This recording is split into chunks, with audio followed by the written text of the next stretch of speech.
Good morning and happy Saturday, everybody. Still a little sore from yesterday. This is our project list for today.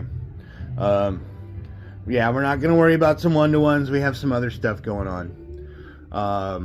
I may take you along for the ride on some of this stuff, but really my goal today was to get this one on camera. Replacing that pinwheel drive shaft.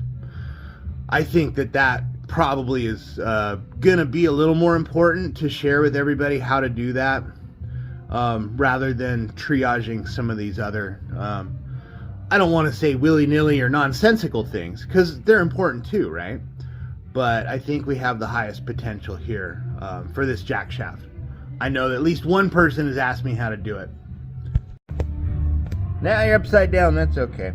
I don't know where my little jumper is. We left last week here on 16, so maybe it's up there. Let's see. Yep, there it is. Found it. So we're gonna start on 1. We're gonna triage everything really, except for lane 16. We don't know. I'm not sure if I'll include all of this other rigmarole in there, because I don't want the video to be super duper long. But let's go to 1 and see what we can find out. But first, our high performance breakfast of energy drink and ibuprofen. So we were here last week on this end lane because it was constantly cycling. We found the gearbox clutch was out of adjustment, and we adjusted that. We noticed there wasn't a rear reset button that functioned, so we cycled the machine manually by lifting up the plunger for the cycle solenoid. Well, this week they're telling me they've got failed to trigger calls. So we didn't really dig into that solenoid too much, right? Maybe we should have. We're gonna go to the front side. We're gonna trip the ball detect with our foot phalanges. So let's see what happens here. Cycled.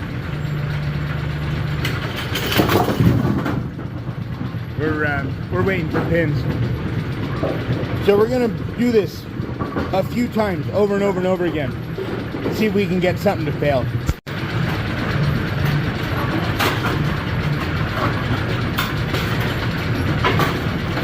That one's good.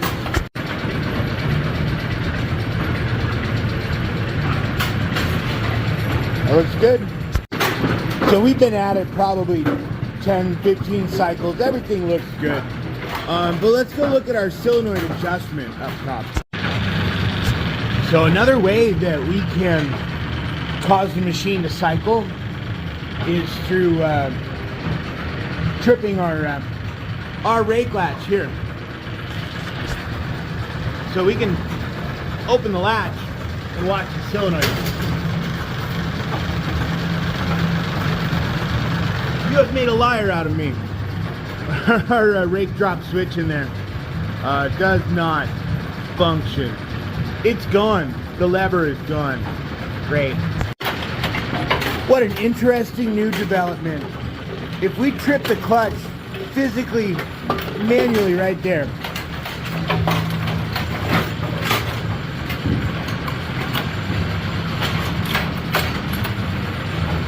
So we do a normal first ball cycle. 3-spot pinned, right? Trip the clutch again, or engage the cycle solenoid. She didn't stop at 180 to wait for pins. Do it again. Now it stopped. It didn't do that when we triggered the ball detect.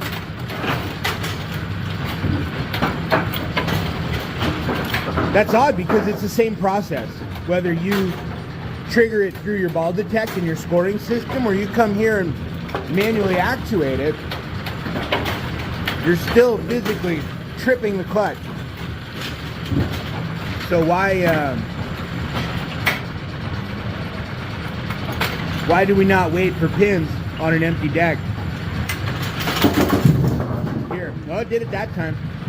I think something's sticky. I think we have a lack of lubrication somewhere. Well, lubricating our clutch linkage, our turret interlock cross shaft, and the pin detecting link didn't really help a whole lot. I think we got some worn parts here. I think really what's happening is that every once in a while, this thing is setting an empty rack of pins, and the reset button on the ball rack up front doesn't work, and the reset button back here doesn't work, and I think that is causing our main issue. I don't think that they kind of had the vocabulary to articulate that, but this is what I'm seeing here. So diagnosis on lane number 1, worn out pin detecting link between the strike controller on the detector and the clutch actuator base here.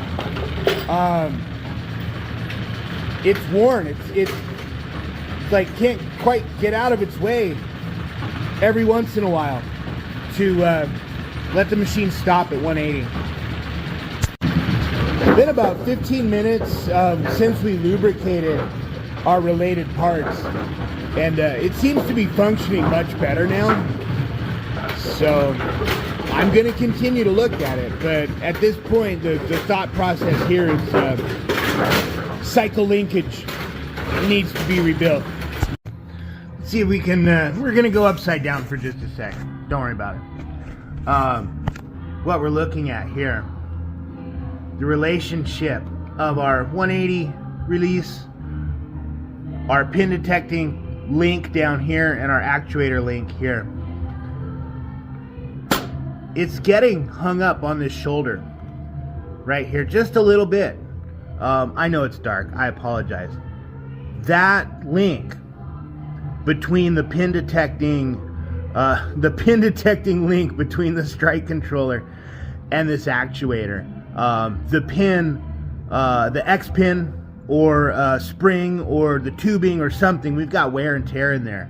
So it's actually a little further towards the rear of the machine at the base.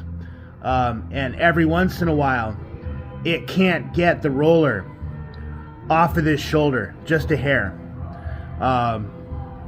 Yeah, that sucks. I don't know if they have the parts that they need for this. Let's put the pause button here. Let's hit pause on this, and because this is, we've diagnosed it, right? We know what's going on. Let's go to some of the other lanes. Maybe they'll be quicker and easier fixes, and then we'll come back. We'll laser focus on this. So we're jumping on to lane number 6. The issue here is multiple index. I went and took a look real quick while no one was looking. Our stud has worked free. So we're going to tighten that up. We're going to adjust the indexing lever.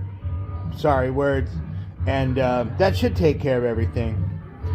Simple, quick, easy, loosey-goosey hardware. I'm not going to get it on video. This is an important reminder to inspect your nuts. Nobody likes loose nuts. Loose, flippy, floppy nuts. Yeah, we're done here. On to the next thing.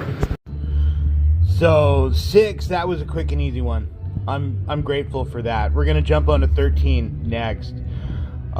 Again, I think we have a difference of verbiage here, of nomenclature, where somebody might call it bananas, somebody else might call it a 90 stop, and who knows, I might call it something completely different.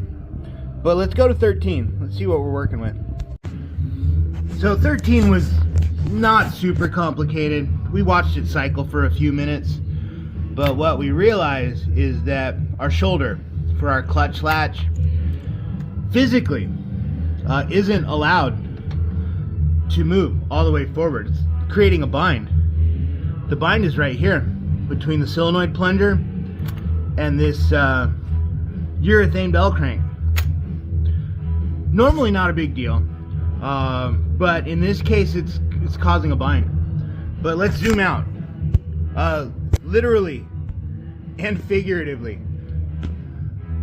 our solenoid here, we're kind of cockeyed, right?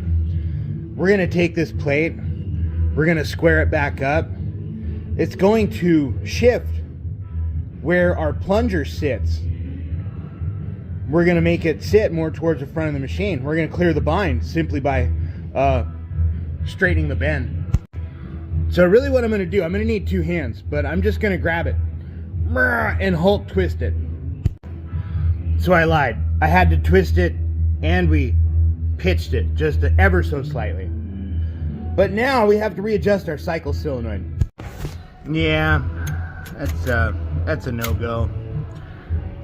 But guess what we do have? A brand new bell crank. Alright, bell crank swappage has occurred. No bind. No bind.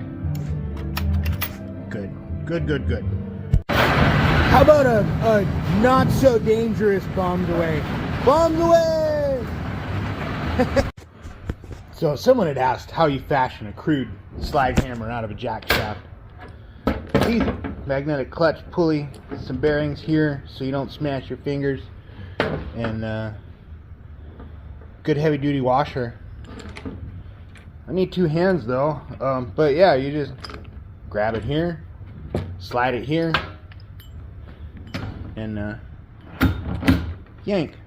It's great for removing outside bearing races from the deck lift shaft. Pretty handy. This is going to be a little bit sketchy and a lot bit loud because every lane around us is going. I guess Sundays they're a busy day. Well, that's okay. We get a lot of this stuff out of the way.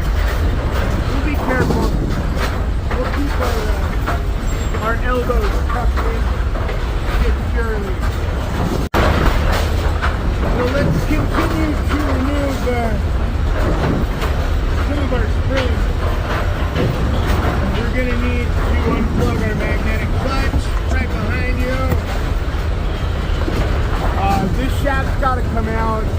This pulley's got to come off. What else? That's about it for now.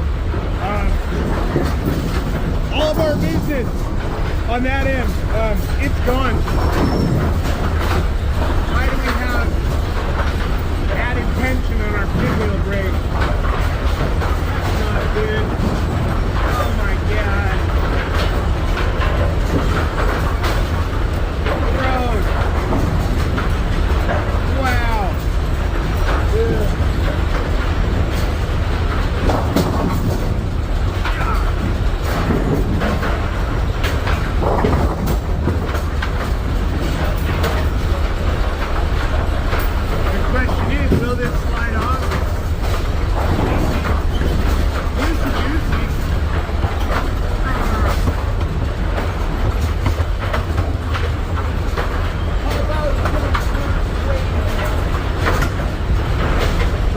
Noise warning. Remember, hit the hub, not the outside.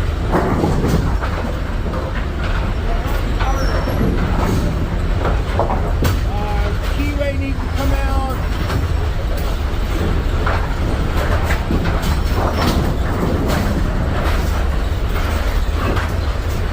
Just like that. Spacer coming on. So the trick, or what I'd like to do, well, that bearing comes out by hand, that's not good. What we're going to do, let's see if we can. Yeah, I like that idea. Sorry guys, I'm not articulating that well. We're going to hammer. Punch it out that way.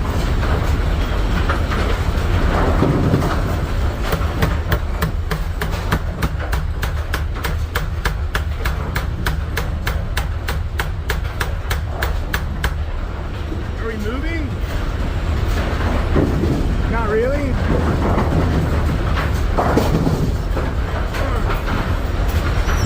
Oh, that sucks. I need a bigger hammer.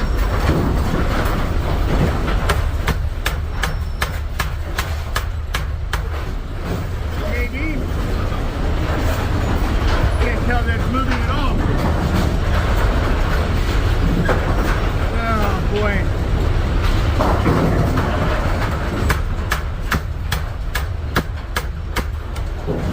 Ow! Whack my hand. Well, maybe that idea is not going to work. At least not that way.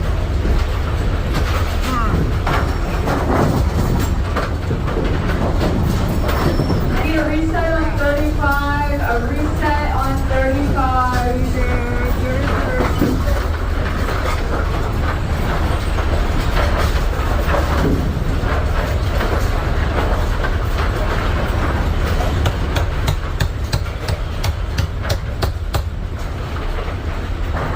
Our magnetic clutch is seized in the shaft. The shaft is seized in the bearing. It's not good.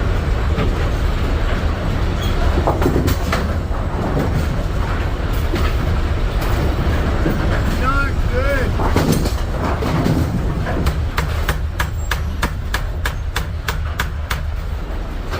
And she doesn't want to move at all. Yeah, I don't know.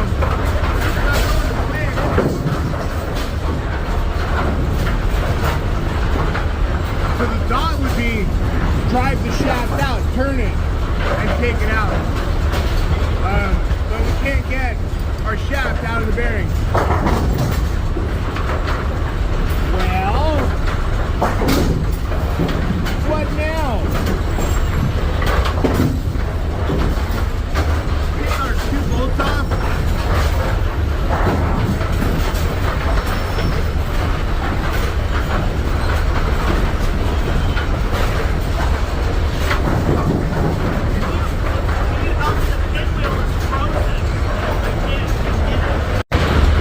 So what I'm wondering before we had to go lend a helping hand, I'm going to take these two bolts off and the snap ring. See if we can feed the bearing through the frame wall. Well, let's find out, shall we? Find out together. We can come up with a different way to do this.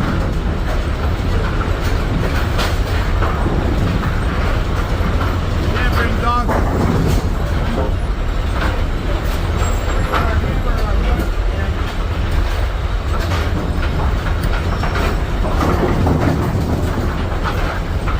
Oh yeah. Yeah, no hammer required, huh? You gotta cut a zip tie right there.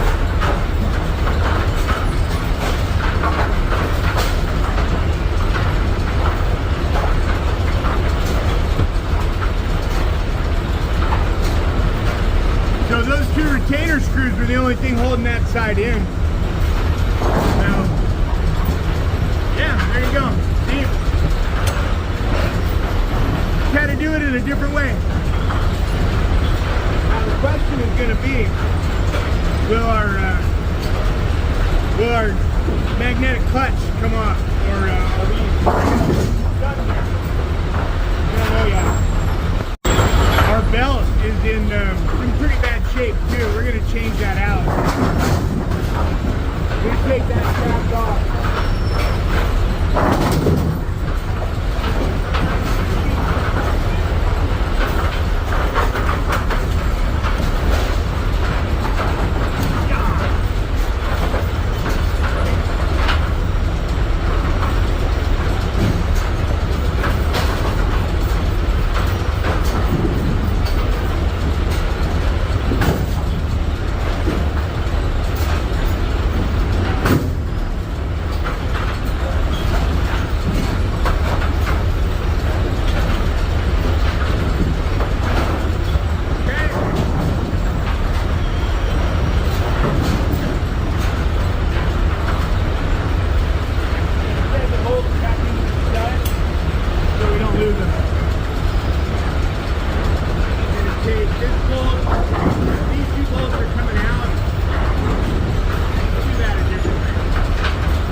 the one on the other side.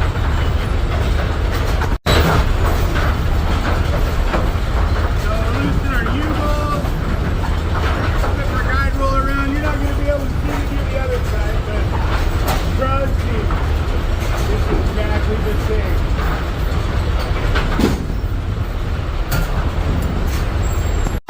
So here's what we're going to do. We're going to take our belt up through here and over the frame wall.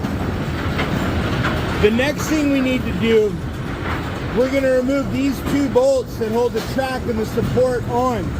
And the belt's going to come through there as well. But here's kind of the secret part. I don't know if I can do this one-handed, right? I'll try.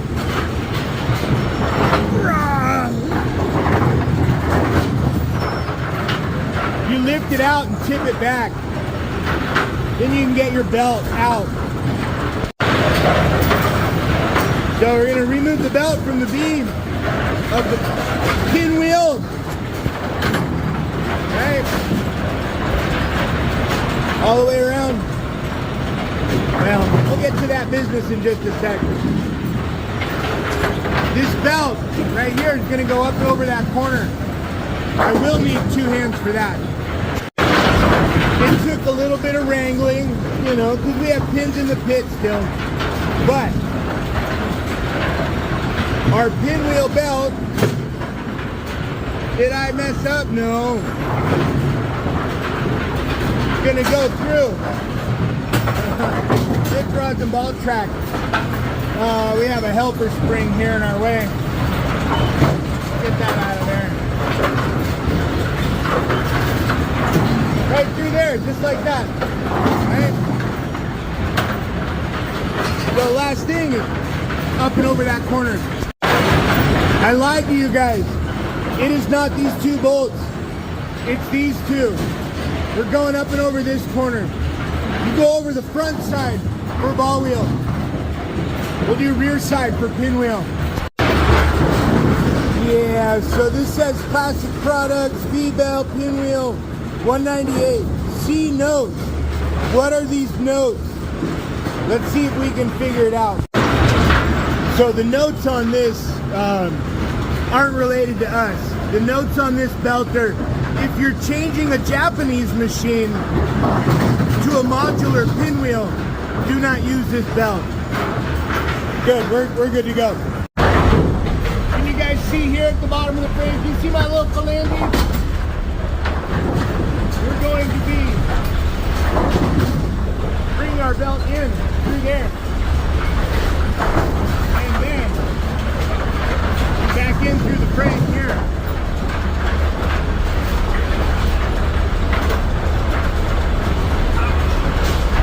There we go. Okay.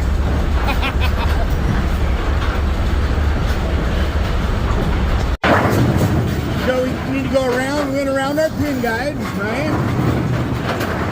We got to go back through our ball wheel, or between our track support and our track, right? Fish it through here. We'll get her back on the via the pinwheel, and we should be good. So we got her fished through, set her back down. We have to rebuild our drive shaft, but I'm going to go ahead and button everything back up here. So we're just going to go ahead and bring our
Well, we got it all apart.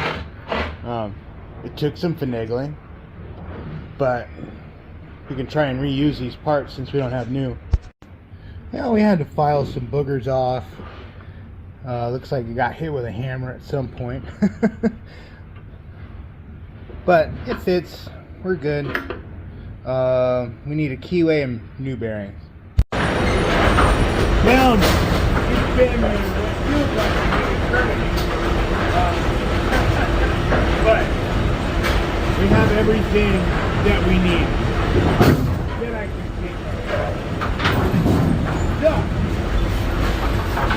let's bring this guy in here.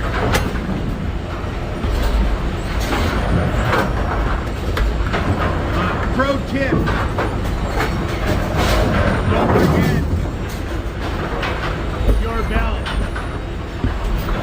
I'm sure we've all done it before, right? It's not awesome, but you know, it'll happen. Even to the best of us.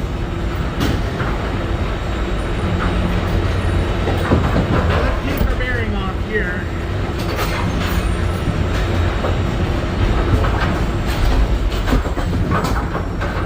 Push that in. Get our belt. Oh my God. So we kind of have everything sort of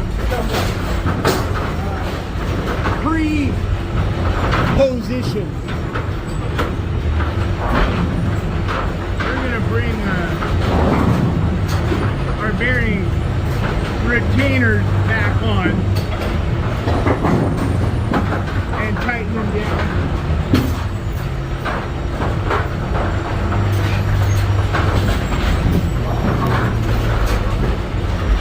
Wrong side. That'll work. What am I doing? I don't know. Try it.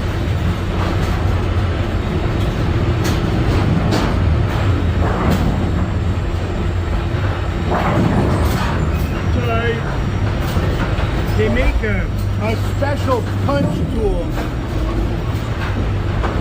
to bring the bearing in. See if we can grab that real quick. We're gonna, well, let me swing over real quick. So, check this out.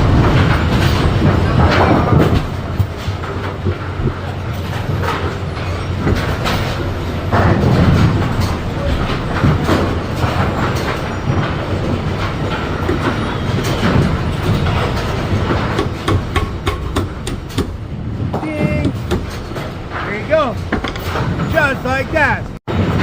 So let's go ahead and bring our do that. Bring not working. Book calls for a specific spacer that we do not have, but that's a very close approximation. Let's go keyway up so we can try and keep things clocked correctly. Well, let's try this again.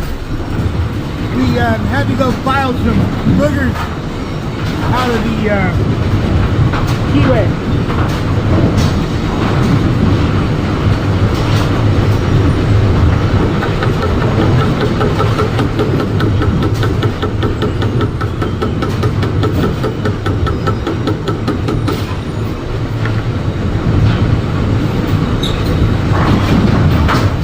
There we go.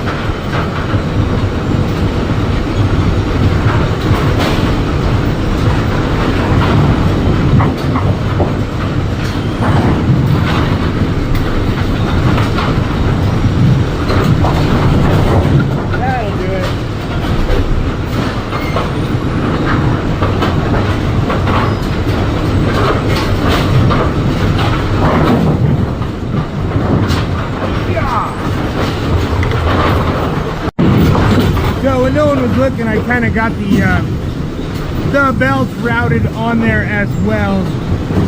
Let's hop back down to the rear side.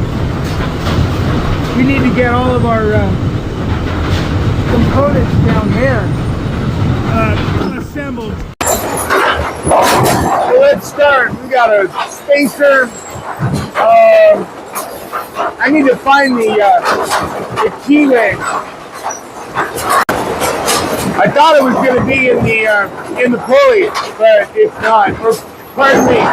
See, I'm going to go cut another piece of key from my key stock.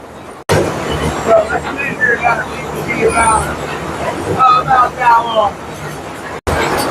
So I've got a piece of key that I cut from my 3/16 key stock.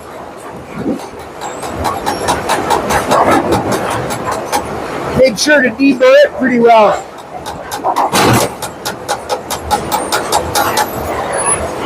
That looks good.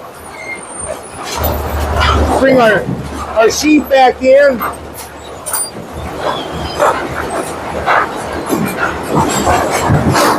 Line it up.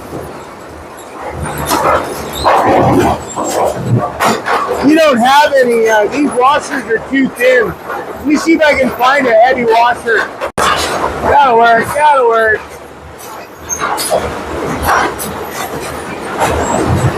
We'll go ahead and tighten that down. Grab where's my 9/16? That's a half inch. There we go. Basically, we're going to draw the shaft in. Just like that. Yeah, buddy, that's tight. And we need to put a keyway here, and then we'll bring that back in. And we'll be nearly done. It took me a while to find that key. I don't like that. Our spacer is too short. Well, that's not a great discovery. Well, it's okay. Let's take that back out for now.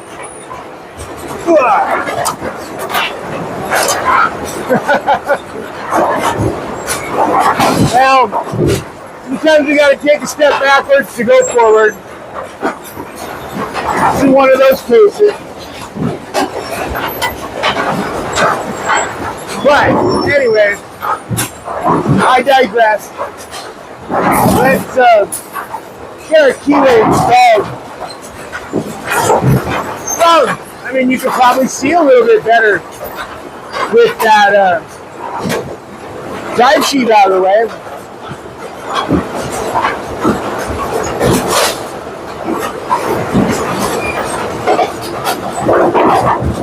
A couple of gentle tappy tap. I'm not really putting any force behind it. I'm not mutilating the keyway. Not burning it up or scarring it up. Just a little bit of taps. They have this thing zip tied, so I mean, I guess we'll go find the zip tie. Put it back how we found it, right? What we can do, let's see if we can get this key back out real quick.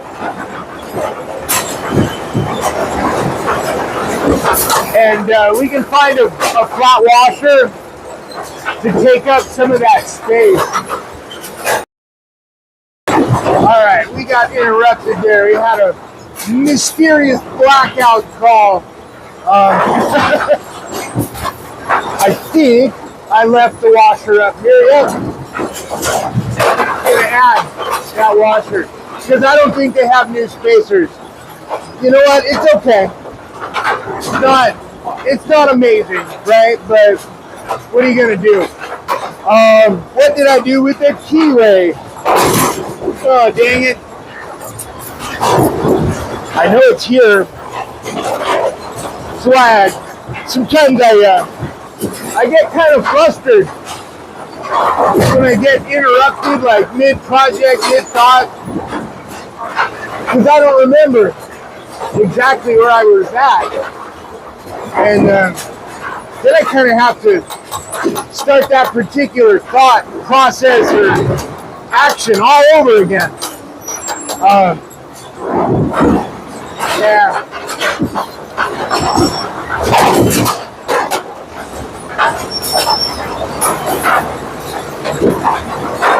Try this again.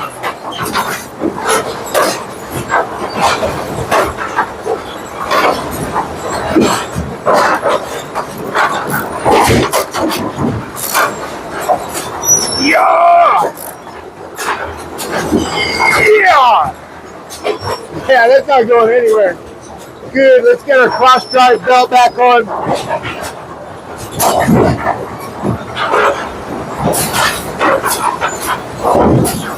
Belt, spring tension. Is that the right spring? I think so. Just seems very tight. We still need to get a zip tie, and we got to plug our magnetic clutch back in.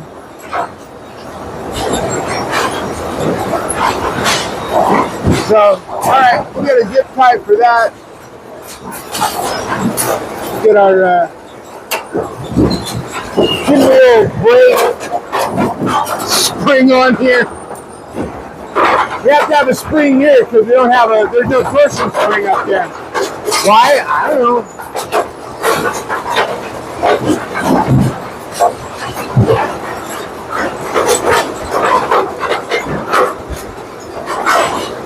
Other arm spring here.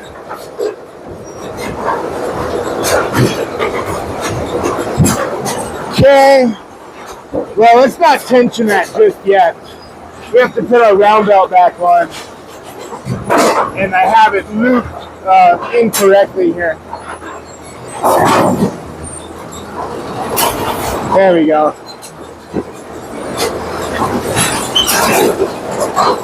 Okay. That's on, that's on. One turret drive belt is on. So let's take a step back. Let's fire it up. Oh, wait. We're going to zip tie it. And then we're going to fire it up. I know.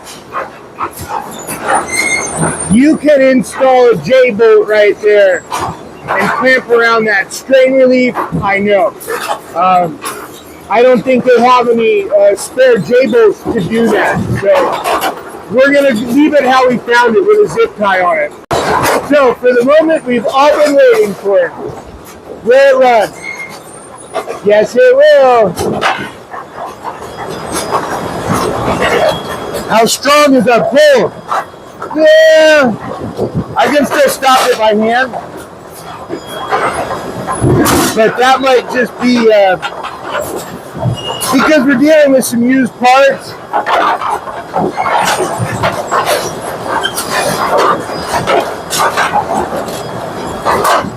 Still got a decent amount of pull on it.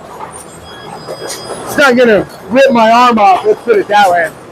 So now that we have this all put back together, we get to pick up on where we left this last week with that cross conveyor micro switch adjustment. So what I ended up doing here is I just pitched it a little bit so both sides are hitting the lever for the plunger equally. We're going to replace the missing spring here. And then it shouldn't stop every time only one pin comes up the cross conveyor. So this looks real good. We have the proper function for our pinwheel cross conveyor micro switch. Shuts on and off properly now. The complaint last week was that they're seeing a lot of turn pan jam type issues. And we had identified a few things, right? That cross conveyor micro switch, the belts, and potentially the pin guide adjustment. So let's cycle this thing through a few times.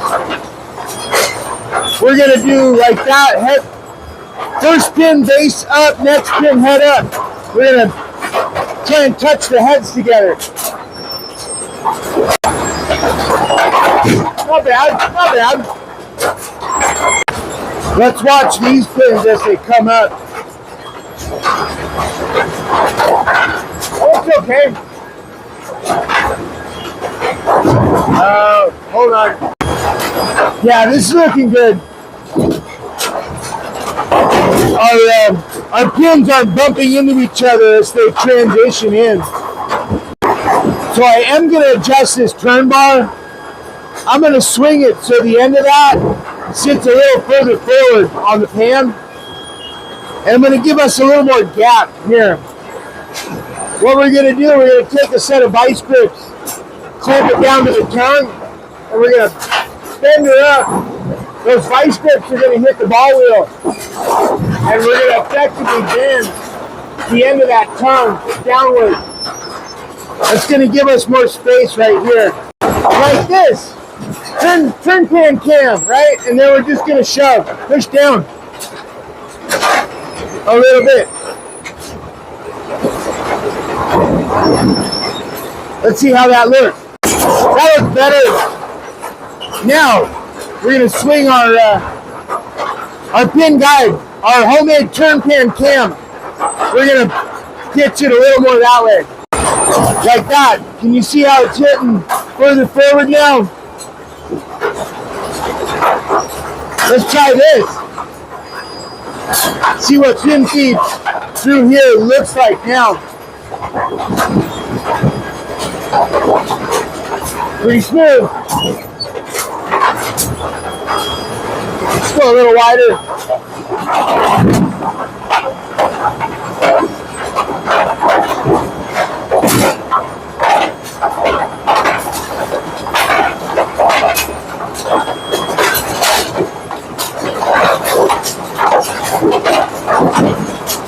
Not too shabby. The other thing I noticed, well, here, let me swing the light around. We're not really centered. We've got kind of a big gap here and a little gap here. So what we can do, we'll loosen our J-bolt and we'll slide the rear of the cross conveyor that way.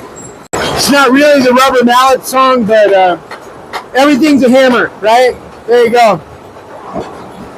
Check again. We've got a ways to go. A little more. That was pretty good right there. So really, the only thing that we can't do is cross conveyor belts. This side is healing up pretty bad. And this side's getting thin. This is not a matched set either. I would love to put some new cross conveyor belts on this, but they don't have any in stock. So, can we make all of this run? Yeah, we can. We just proved it. If anybody noticed that I never set the gap on the stop collar on the back side, the front side of the magnetic clutch pulley, you're correct. I'm going to do that now. But guess what? Man, she works perfectly fine, even though it's all loosey-goosey. Oops, I dropped it. Oh! There we go. Oh no, I dropped it again.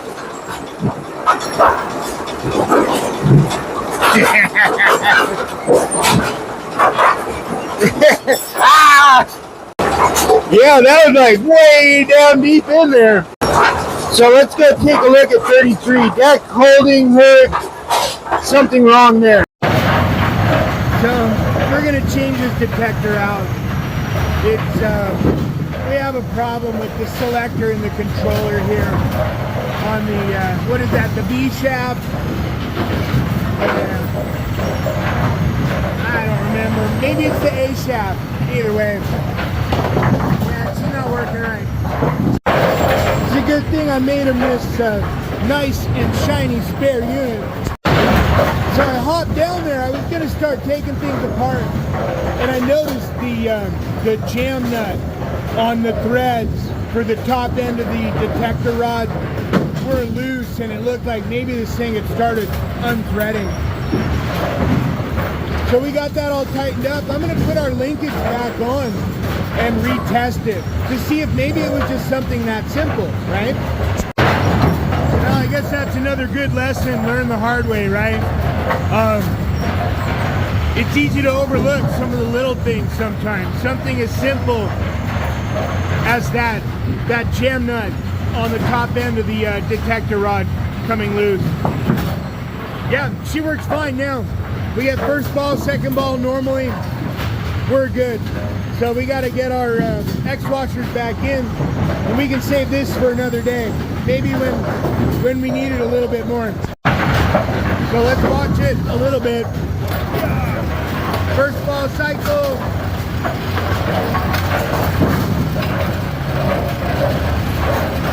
Proper detection.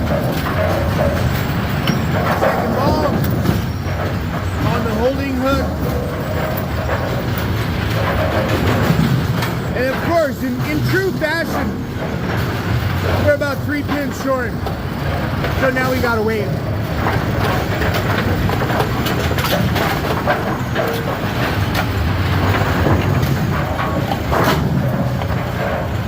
So here's where it would come back up to 0 and it would be on second ball. First ball cycle again. Something so simple and easily overlooked that I missed it. Misdiagnosed. I was going to swap the whole detector out for something like a loose jam nut. What did we say earlier?